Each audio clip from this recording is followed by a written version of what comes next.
পশ্চিমবঙ্গের উত্তর চব্বিশ পরগনা জেলার দেগঙ্গা ব্লকের এক শান্ত গ্রাম হলো বেড়াচাঁপা। এই সাধারণ গ্রামের বুকের মধ্যে লুকিয়ে আছে এক অসাধারণ ইতিহাস। আজ আমরা পৌঁছে গেছি এই প্রাচীন জনপদের কাছে, চন্দ্রকেতুগড়। কলকাতা থেকে মাত্র ৩৫ কিমি দূরে বারাসাতের সন্নিকটে অবস্থিত এই বেড়াচাঁপা। আপাত দৃষ্টিতে শান্ত এই গ্রামের মাটির নিচে পড়ে আছে ২৫০০ বছরের পুরনো এক ইতিহাস। এমন এক সভ্যতার গল্প যা রোম বা মেসোপটেমিয়ার সমসাময়িক বলে মনে করেন ইতিহাসবিদরা। আজ আমি কথা বলবো রহস্যময় চন্দ্রকেতুগড় নিয়ে। গবেষকদের মতে প্রায় ২৫০০ বছর আগে মৌর্য, কুষাণ, গুপ্ত যুগ থেকে পাল, সেন যুগ পর্যন্ত এখানে এক সমৃদ্ধ বন্দর ও নগর সভ্যতা ছিল। বিদ্যাধরী নদীর তীরে গড়ে ওঠা এই জনপদ হল বিশ্ব বাণিজ্যের কেন্দ্র ছিল বলে ধারণা করা হয়।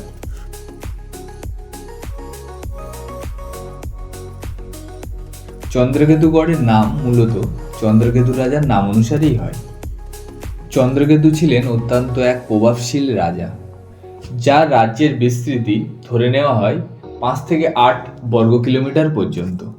এই অঞ্চলের স্থানীয় নামগুলো বিশ্লেষণ করলে দেখা যায় এই রাজ্যের ইতিহাস উত্তরে বেড়াচাঁপা দেউলিয়া থেকে দক্ষিণে হাড়োয়া পর্যন্ত এবং পশ্চিমে দেগঙ্গা সিংহেরাটি থেকে পূর্বে হাদিপুর শানপুকুর পর্যন্ত।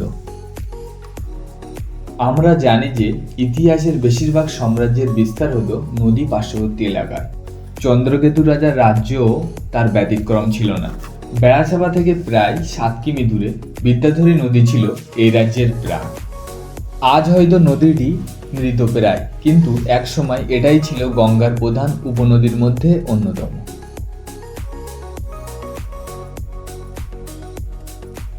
এবার আপনারা দেখছেন হাদিপুর গড়। বেড়াচাঁপা থেকে মাত্র ২ কিলোমিটার দূরে অবস্থিত এই গড়। প্রাচীনকালে বিদ্যাধরী নদীই ছিল এই অঞ্চলের প্রধান ধমনী। হাদিপুর ছিল এই নদীর ঠিক পাশেই। তৎকালীন সময়ে বিদ্যাধরী নদীর মাধ্যমে বিদেশের সাথে বাণিজ্য চলত। মনে করা হয় হাদিপুর ছিল একটা বিশাল নদীবন্দর, যা শিল্প শহর, যেখানে মূলত কারিগররা বাস করত। গড় শব্দের অর্থ হলো দুর্গ। আপনারা তার ধ্বংসাবশেষটাই দেখছেন। ইতিহাসবিদদের ধারণা, প্রাচীনকালে এটি ছিল একটি দুর্গ শহর। বন্যা থেকে রক্ষা পেতে বা বহিঃশত্রুর আক্রমণ ঠেকাতে বিশাল মাটির প্রাচীর দিয়ে এলাকাটিকে ঘিরে রাখা হয়েছিল।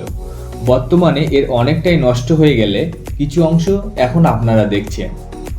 এই হাদিপুর গড়ের পার্শ্ববর্তী এলাকার সাধারণ মানুষ চাষবাস ও পুকুর খনন করতে গিয়ে হাতির দাঁত, স্বর্ণ ও রৌপ্য মুদ্রা এবং প্রাচীন নৌকার ধ্বংসাবশেষ খুঁজে পেয়েছে।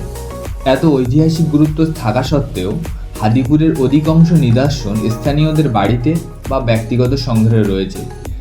রাষ্ট্রীয়ভাবে সুসংগঠিত খনন কার্য না হওয়ার জন্য আজ অনেক তথ্য মাটির নিচে চাপা পড়ে আছে।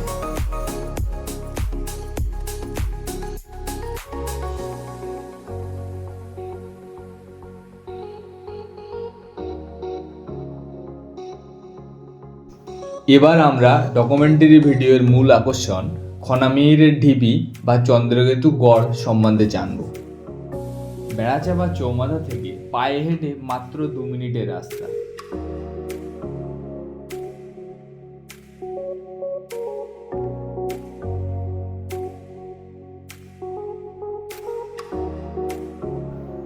গেট দিয়ে ঢুকেই দেখতে পাবেন geological survey of India signboard.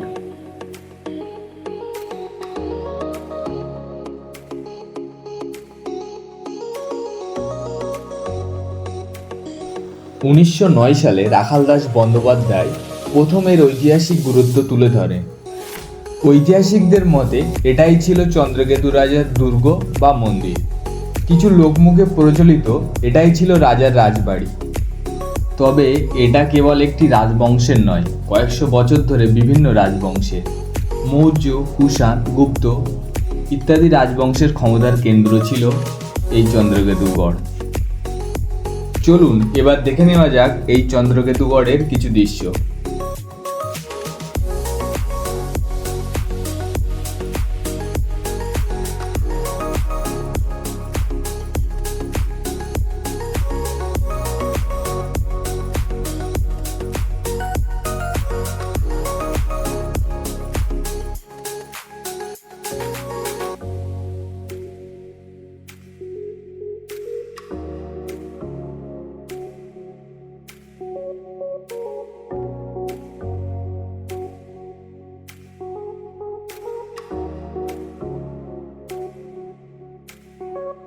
চলুন দেখে নেই এবার চন্দ্রকেতুগড় থেকে পাওয়া অনেক মূল্যবান সামগ্রী, যা সংরক্ষিত আছে পার্শ্ববর্তী চৌমাথা থেকে 5 মিনিটের রাস্তা চন্দ্রকেতুগড় মিউজিয়ামে। মিউজিয়ামের প্রবেশের সময় হলো সকাল 10:30 থেকে বিকাল 4:30 পর্যন্ত।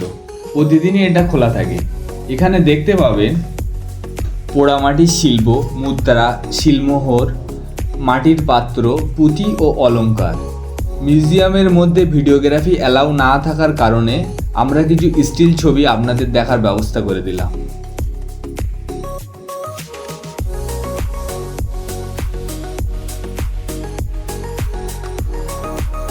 চন্দ্রকেতুগড় শুধু একটা প্রত্নস্থল নয়, এটি আমাদের ইতিহাস, আমাদের পরিচয়। এর ঐতিহ্য রক্ষা করা আমাদের সকলের দায়িত্ব। ইতিহাস কথা বলে, শুধু শোনার মানুষের দরকার। চন্দ্রকেতুগড় আজও তার অপেক্ষায়।